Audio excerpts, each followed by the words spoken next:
Transferring wealth successfully starts with asking yourself questions that will give your family a better life now and for generations to come.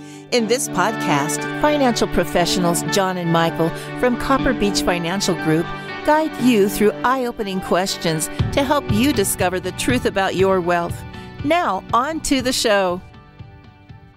Hello, and welcome to The Truth About Wealth with John and Michael Parise of Copper Beech Financial Group. If you're just joining us on this podcast, you've got to go back and listen to the previous podcast. It's a two-part, I don't want to call it a series, but it's a two-parter. The gentlemen have an amazing guest on the show and really built the foundation on that last podcast. So please go back and listen to that. You'll gain so much more value by listening to that and then coming to this one. And there's a reason why, but I won't spoil it. Michael, how are you? I am good, Eric. How are you doing? I'm doing fantastic. I'm excited to be back with you. I'm excited that you brought your guest back. You guys really set a foundation. Can you just kind of recap what you guys talked about on the last podcast leading to this one? Sure. Well, the last podcast we brought on, as you mentioned, our guest, Matt Sullivan from American Treatment Network, and Matt and his company, I think it's fair to say, Matt, are in many ways revolutionizing the treatment of a lot of the addiction issues that is plaguing our country at the moment. And so we spent the first part of the episode really, I think, exploring a lot of the problem of this addiction epidemic that we're facing, and gotten a little bit on how American Treatment Network really helps with that. But this next episode, I think we're going to get into a little bit more detail with Matt and how his company is really helping, again, solve this problem. So Matt, I want to thank you again for being on the podcast today. Thanks again. And welcome. Thanks. Great to be with you again. Thanks so much. Welcome, Matt. This is John.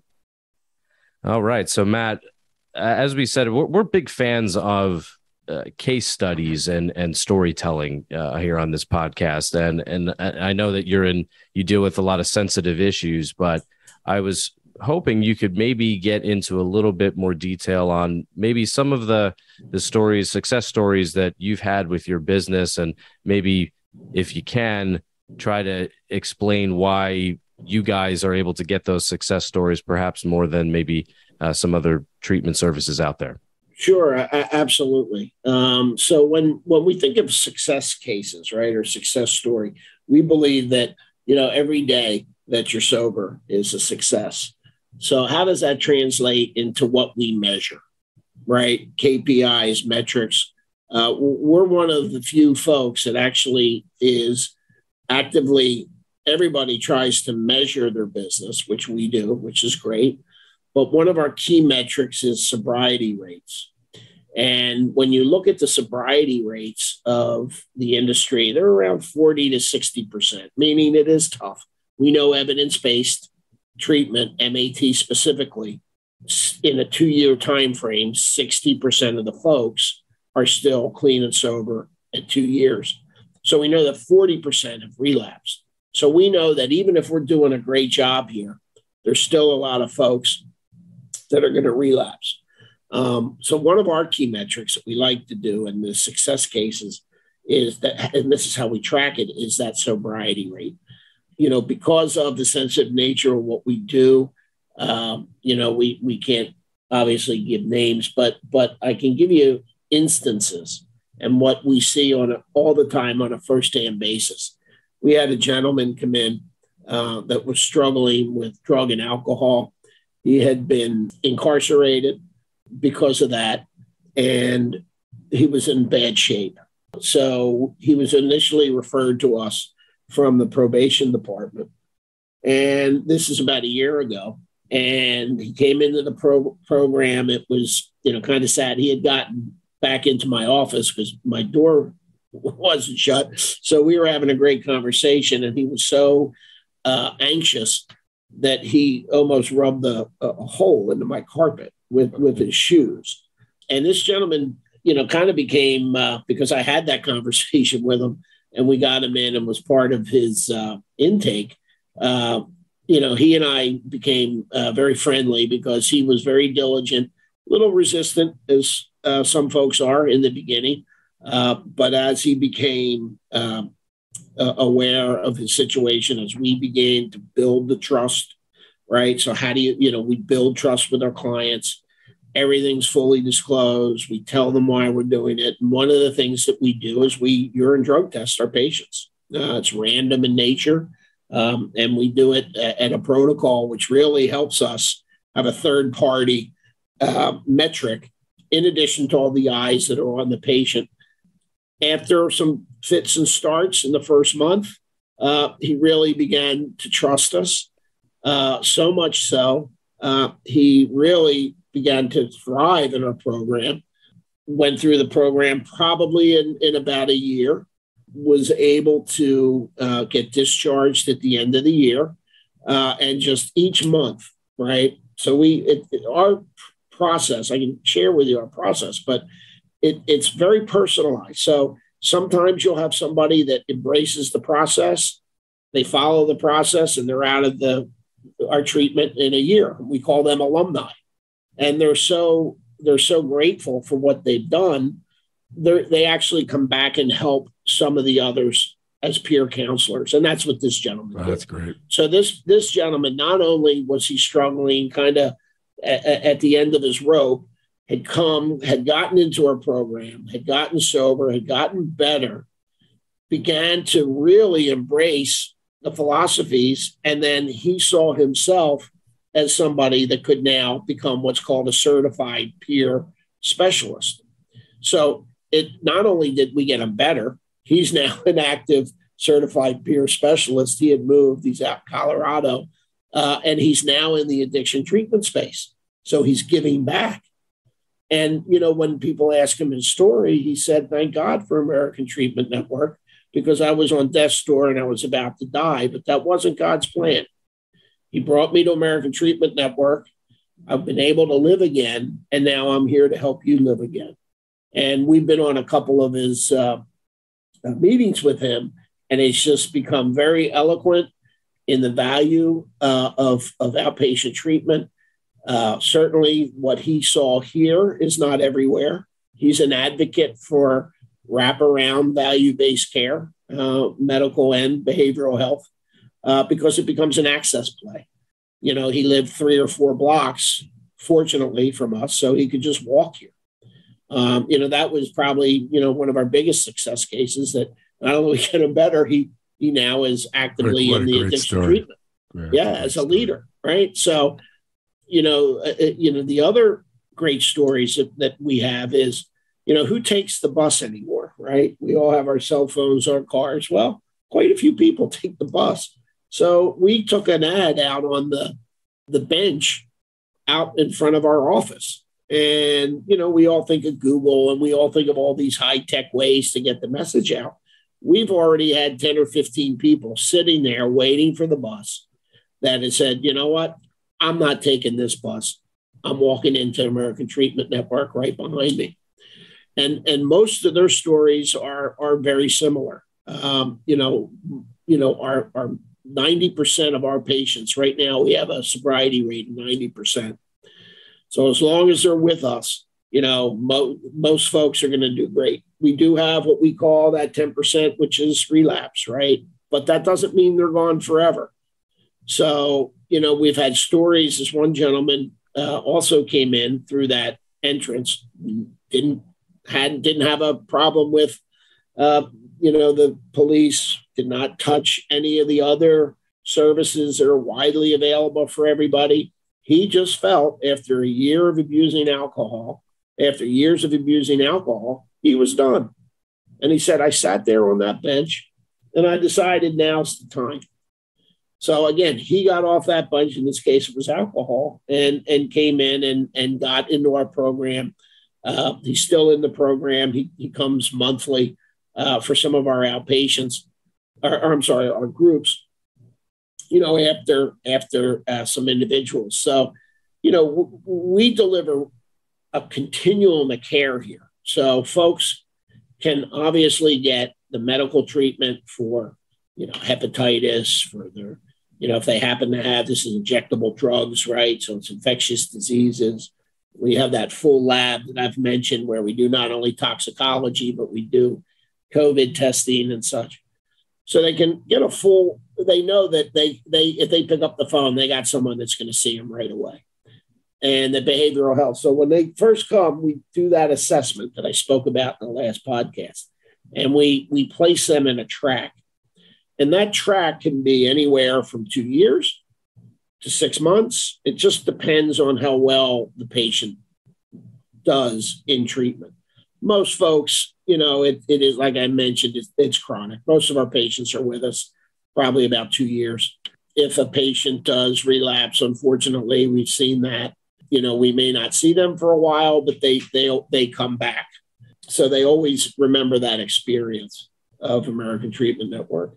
And if you've ever been to our clinics, they're kind of purposely built, which is pretty cool. You come into a Class A office space, like I had mentioned. You walk to the left side of the practice, and that's our whole medical suite of folks. Everybody from physicians, nurse practitioners, psychiatrists. They're going to see you. Then we take you around the corner, and then we have our behavioral health folks, our therapists are LCSWs. We have a lot of really highly talented, certified and licensed folks here. We also use MS providers. And then as you come around to leave, we have the group rooms, the group session rooms. We have big, modern rooms with great ventilation. Our one room serves as yoga. Right? Mind and body movement. We have what's called IOP. We also have a PHP program where we teach alternative ways to deal with situations and stress. And, obviously yoga, physical exercise, stretching, and these things, plays a part of that. So it's kind of a circle, that we think about when we treat a patient, with the patient in the middle of that circle and all these different interventions that we can deliver to that patient to get them better.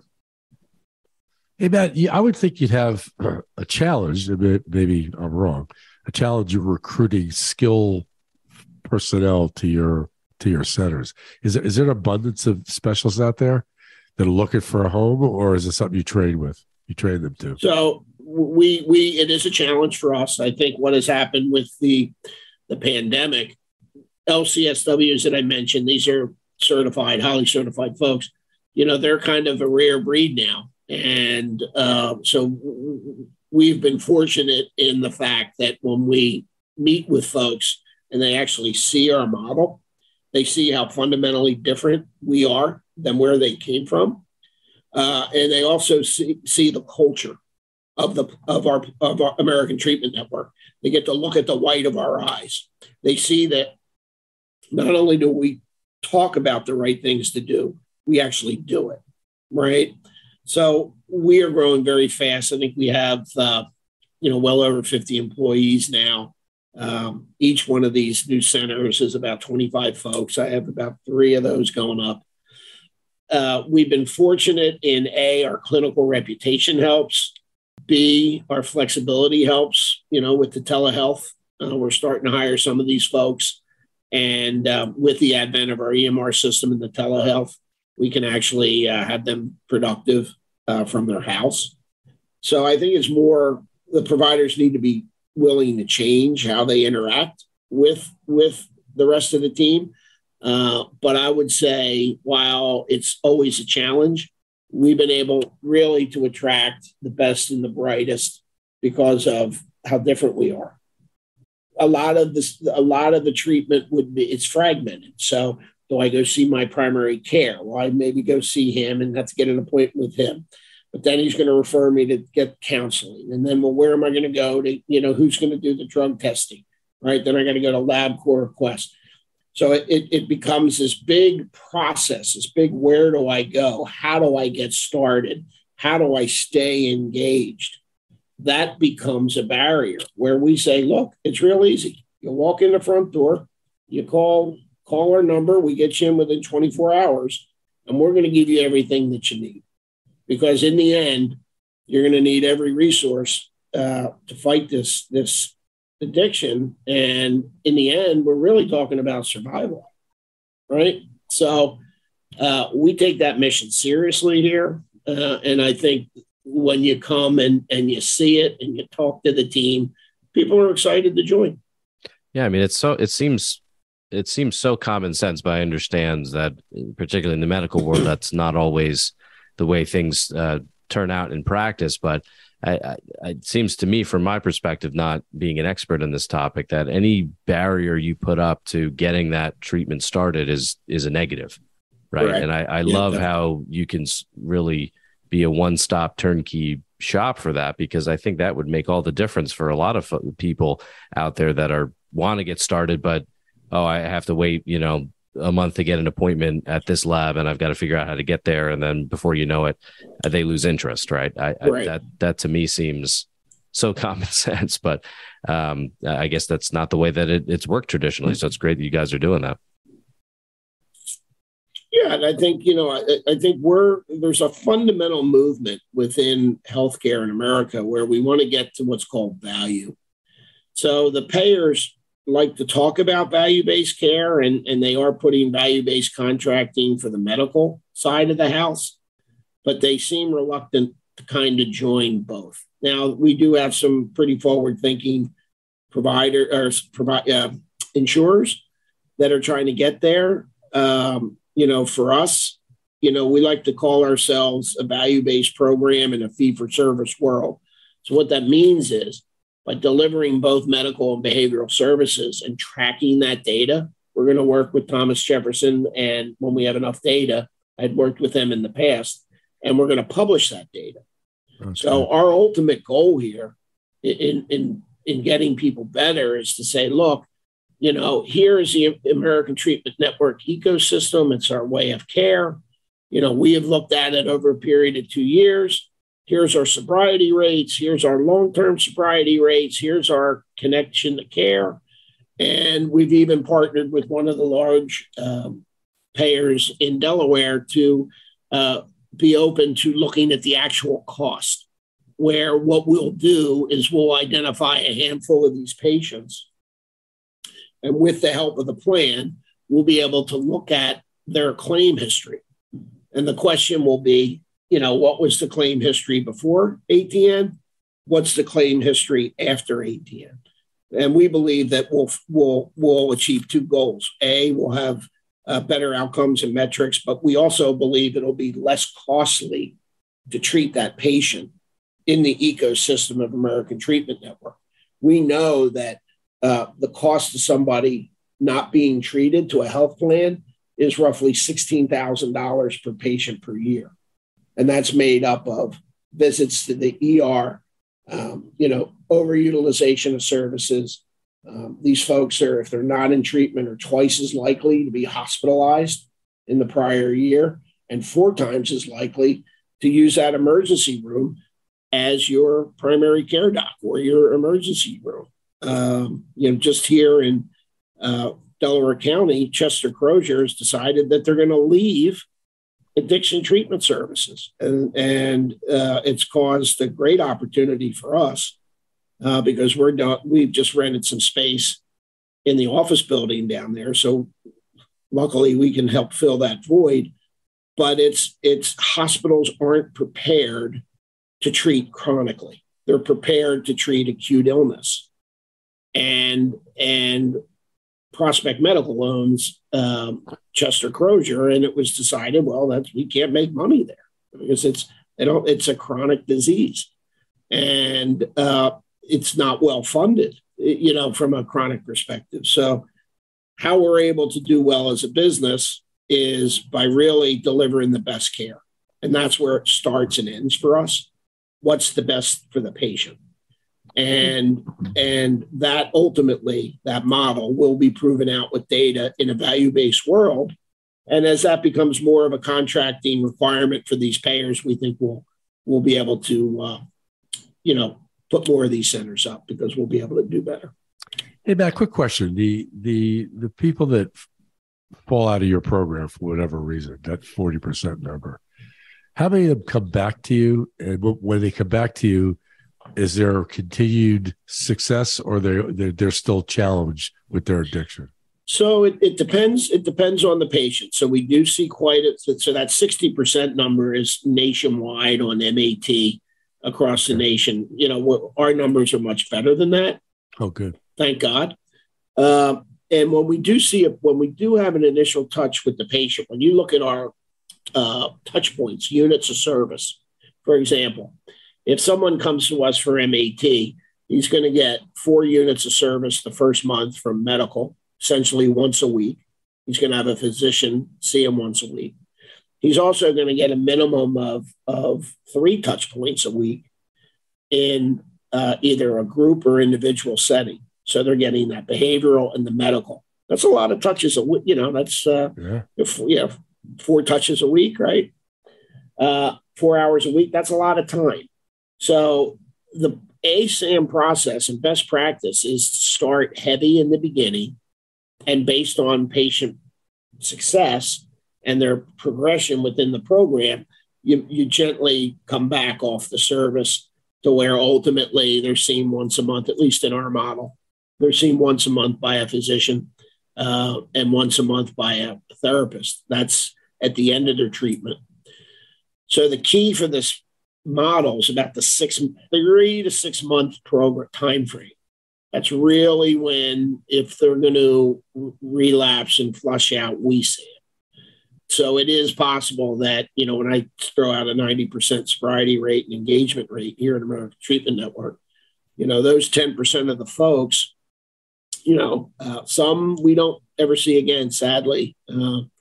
And others, happily to say, about 30%, we'll see them again. And we know that disease is one of, success, but also failure. I mean, it's just out there. It's a tough disease state.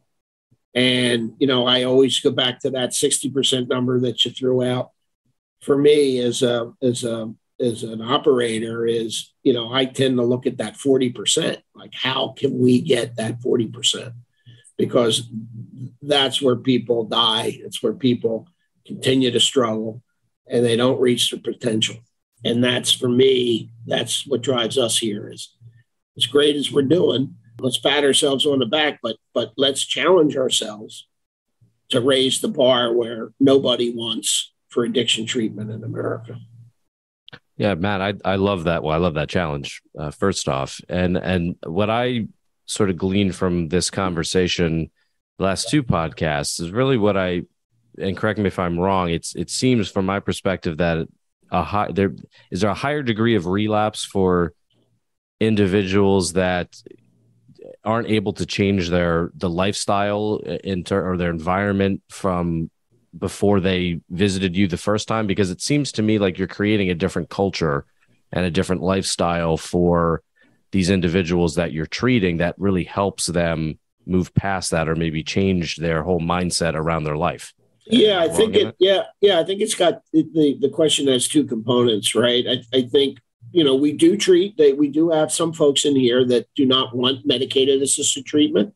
Certainly I was met someone over the weekend that went cold turkey, and, she's fine. She said it was a rough ride, but, she went cold turkey, and so far so good. And it's always the body. It's always in the mind. And that's our that's our challenge, right?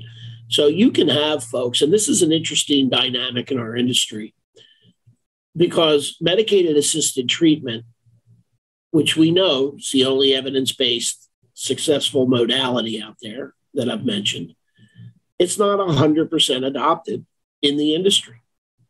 So 50% of the inpatient facilities do not embrace MAT treatment. They say, well, it's replacing one drug with another. And that's their position. Well, it's almost saying to a diabetic, well, we're not going to give you metformin because we don't want to put you on a drug. In a lot of ways, in my opinion, in our opinion, it's an incorrect attitude, because the beauty of medicated assisted treatment is it takes that desire away for the drug. But that doesn't mean you don't get, to your point, that in-depth retraining of the brain. Some of these folks will need to go to we do a lot of work with some of the local halfway houses and sober homes. And these folks are from all over Pennsylvania. and they come and they go inpatient, and the sober homes, they'll still spend 3 to 6 months with us here in Delaware County, in Montgomery County. Then they'll go back to Lackawanna. They'll go back to Shippensburg. They'll go back to Johnstown. And that patient is better suited not only with the MAT, but being totally removed out of that environment. Because they, 2 weeks to a month in an inpatient facility, you're not going to be able to get that done. So it goes back really to personalized medicine. That used to be the big buzzword here in 35 years. But, for 30 years, I've introduced disruptive products and services into the medical industry. And in a lot of ways, even though we all kind of believe and love MAT treatment, there's still a lot of resistance out there, especially among inpatient providers. So I don't want to, say that, we all have the common goal of reducing relapse. And for me, 30 plus years, for me, studying evidence-based protocols and knowing physicians, anytime you ask them to do anything different, the first thing they say is, show me your data. Well, I can show them data. And that data says, if you want your patients, 60% of your patients sober and happily functioning in 2 years, you want to put them on MAT. So it's kind of our foundation. It's kind of our Bible. We do treat folks that don't want to do MAT, certainly alcohol. So a lot of folks in the alcohol program, although we can use Vivitrol, they choose not to. But there is that patient that needs even more support. And they need to be out of their environment. And they need to be in that halfway house or that sober home. Excellent. This has been, I don't think we've had a podcast like this. No, we haven't. In some of the 90 or so that I think we've done now at this point. So this is, this is very enlightening for me personally. And I think for you as well, Dad. It's this is not something that thankfully we have had to deal with personally. So we're sort of on the fringe in terms of being aware of a lot of these issues and what resources are available. But, to hear it from someone like you that's doing it every day and really changing the paradigm is great. This has been awesome. Thank you so much. Matt, outstanding. Yeah, I appreciate it, guys. And, the last thing I'd let your listeners think of is, certainly you can check out our website, www.americantreatmentnetwork.com. We have a 24/7 line that anyone can pick up the phone, ask questions, do a lot of work with families, and we really want to be a part of the solution, and we're here to help. So anything we can do, just let us know. Absolutely. Again, Matt, this has been fantastic. Thank you so much for your time today. I know that one barrier that people face is they just don't know, when somebody's in despair like that, they don't see a way out. And I know that you have said in private conversation, not on the recording, that you guys will help pretty much anybody. And so it shouldn't be a barrier if people are concerned about payment methods. Is that right? Yes, I think that's kind of a core pillar of our value to the community and our fellow citizens. We're going to deliver the best evidence-based care that money can buy, whether you can afford it or not, right? So we take all insurances. We're in network with everybody. We have contracts for uninsured folks. I would just really encourage anybody struggling that pick up the phone. We're going to do whatever we can do to get you better. And that's what I would say. Yeah, that's beautiful. I love that. Thank you so much. Again, Matt, thank you so much for being a great guest. John and Michael, you did it again. I mean, you brought somebody on that was riveting and has so much great information to share. And I thank you so much for using this podcast as a platform to help people constantly. And so, gentlemen, again, thank you so much for what you do. And of course, our last thank you goes to you, listening audience. Thank you so much for tuning in and listening to the Truth About Wealth podcast with John and Michael Parise. If you have not subscribed to the podcast yet, please click the subscribe now button below. This way, when John and Michael come out with a new podcast, it'll show up directly on your listening device. And we humbly ask that you share this podcast, rate it, and leave a review, as this actually does help other people find the show. Again, thank you so much for listening today. For everyone at Copper Beech Financial Group, this is Eric Johnson reminding you to live your best day every day. And we'll see you next time. Thank you for listening to the Truth About Wealth podcast. Click the subscribe button below to be notified when new episodes become available. The information covered and posted represents the views and opinions of the guest and does not necessarily represent the views or opinions of Copper Beech Financial Group. The content has been made available for informational and educational purposes only. The content is not intended to be a substitute for professional investing advice. Always seek the advice of your financial advisor or other qualified financial service provider with any questions you may have regarding your investment planning. This material is for informational purposes only. Neither APFS nor its representatives provide tax, legal, or accounting advice. Please consult your own tax, legal, or accounting professional before making any decisions. Copper Beech is not affiliated with American Portfolios Financial Services, Inc. and American Portfolios Advisors, Inc. Securities offered through American Portfolio Financial Services, Inc., a member of FINRA SIPC, investment advisory and financial planning services offered through American Portfolio Advisors, Inc., an SCC registered investment advisor. These opinions are subject to change at any time without notice. Any comments or postings are provided for informational purposes only and do not constitute an offer or a recommendation to buy or sell securities or other financial instruments. Readers should conduct their own review and exercise judgment prior to investing. Investments are not guaranteed, involve risk, and may result in a loss of principal. Past performance does not guarantee future results. Investments are not suitable for all types of investors. Copper Beech is an unaffiliated entity of American Portfolios Financial Services, Inc. and American Portfolios Advisors, Inc. Any opinion expressed in this forum is not the opinions of American Portfolio Financial Services, Inc. and American Portfolio Advisors, Inc. and have not been reviewed by the firm for completeness or accuracy. American Treatment Network, American Portfolios, and Copper Beech Financial Group, LLC, are unaffiliated entities.